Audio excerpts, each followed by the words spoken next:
As the second negative speaker, it is my task to summarize the arguments put forward, acknowledging both the affirmative and the negative contributions, and hopefully clarify and tie up some loose ends.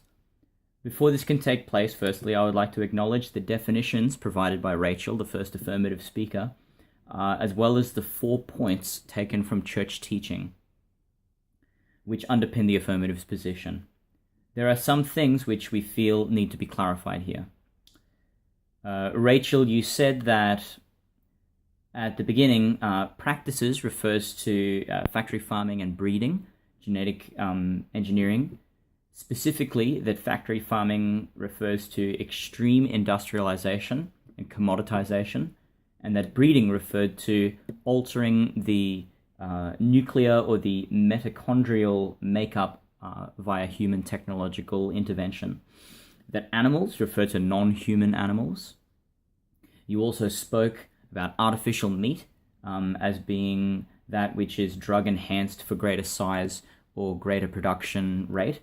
I have heard of different artificial meat, that which is grown from a few cells in a petri dish, for example, therefore not requiring any inhumane farming or slaughtering methods.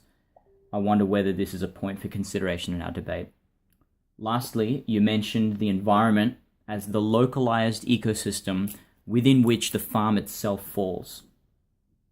The 4 points from church teaching which you put forward are, firstly, you mentioned the integrity to creation,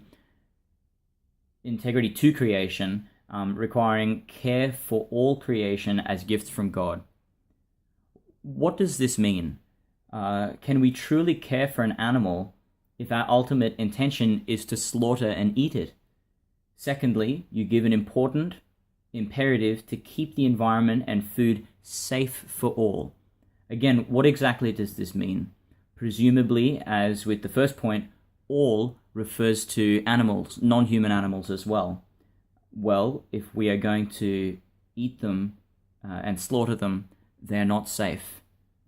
Finally, you say our treatment of animals relates to our treatment of our fellow human beings. This appears unconvincing. Have you ever had the desire to pet your brother, or feed your mum out of a plastic bowl on the ground, or bathe your children with the hose while leashing them to a pillar outside the house? Do you want to eat your grandpa? If not, the correlation seems to be weak, and I'll revisit this in a moment.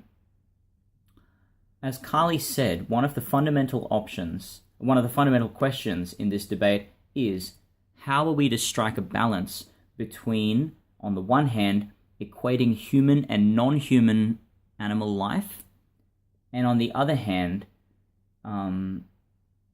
treating all non-human animals as is socially acceptable, as is the social norm.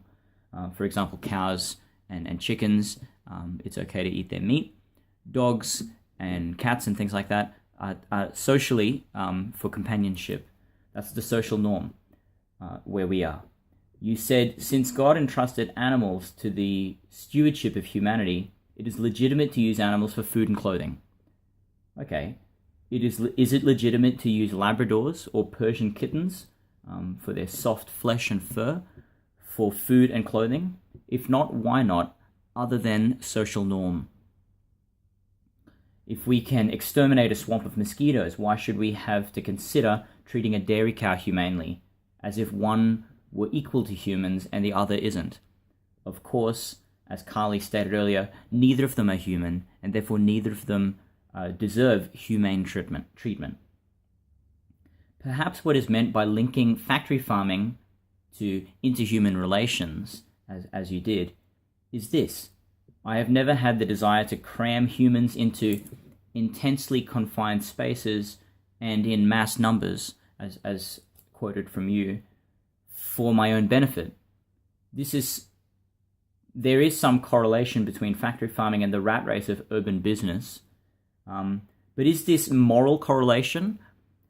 Perhaps both are signs of an ever more productive world, and not the signs of moral depravity.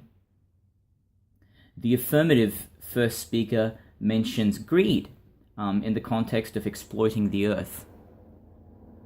I wonder whether intention here is important.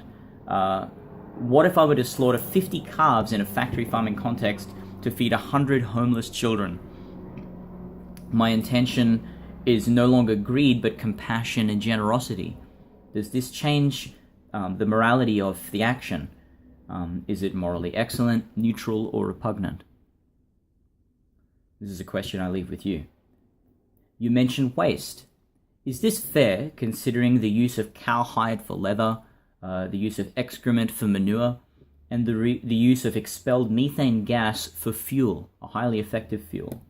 Also, given that by 2050 there will be around 9 billion humans on the planet, your own figures, how would natural traditional farms ever cater for this? How many families would have to devote themselves to the work of farming to provide for an ever-expanding community? The questions I've raised here, or re-raised, are relevant because they seek to remove the inconsistencies of this debate. Yes, the affirmative side said at the outset that this was about factory farming and breeding. We accept that. However, throughout the debate, other things have emerged. That animals should be treated humanely, for example. If this is truly the underlying concern, then there is a problem.